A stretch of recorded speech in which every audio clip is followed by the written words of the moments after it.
5th of May, for those of us that wish to vote, it will be election day in the Scottish parliamentary election. In advance of that, I'm here to share with you 3 points which will cover all the things you need to know about election day. First things first, what do you need to take with you to the polling station? Simply put, you need yourself and your polling card. Your polling card should have arrived via post and should probably be with you by now if you have registered. This is what you'll need to take with you to the polling station and give to the polling attendants before they'll provide you with your ballot papers. If your polling card still hasn't arrived or you've accidentally lost it, then not to worry. All you need to do is get in contact with your local city council. To find out where that is, all you need to do is go to aboutmyvote.co.uk and type in your postcode, which will provide you with an address, phone number and email address of the people you need to get in contact with. Surely you need to take something else with you? Well, no actually. Other than your ballot papers, which will be given to you at the polling station, the only other tool you'll need is a pen or pencil. Pencils, however, should be provided by your polling station,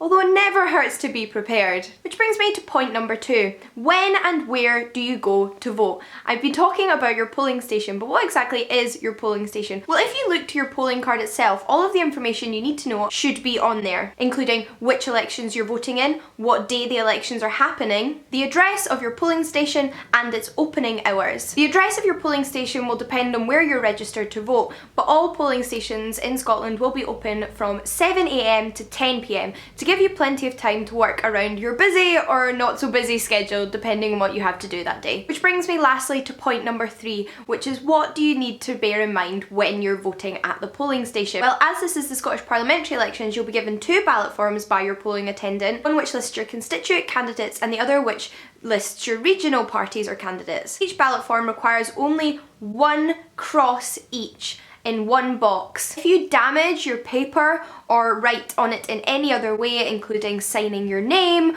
or ticking or crossing more than 1 box, your vote will not be counted. If you do, however, accidentally make a mistake or put a cross in the wrong box, then don't worry, just make absolutely certain that you don't post it in the polling box, return it to the polling attendant, and they will replace your ballot paper. During the process, it's important to remain silent and not to chat with people around you in separate polling booths, because this could lead to the confiscation of your ballot paper. And unless you specifically require assistance and have made your polling attendant aware of this, you're not allowed to share your polling booth or let anybody else fill in your form for you. But that pretty much covers it. After you're done, you can return home, get back in your bed and ignore the world for a little bit longer. If you'd like to refresh your memory about the actual voting ballot process and how your votes affect who sits in the Scottish Parliament, then I have filmed a separate video all about that, which you can also check out on BBC Scotland's The Social.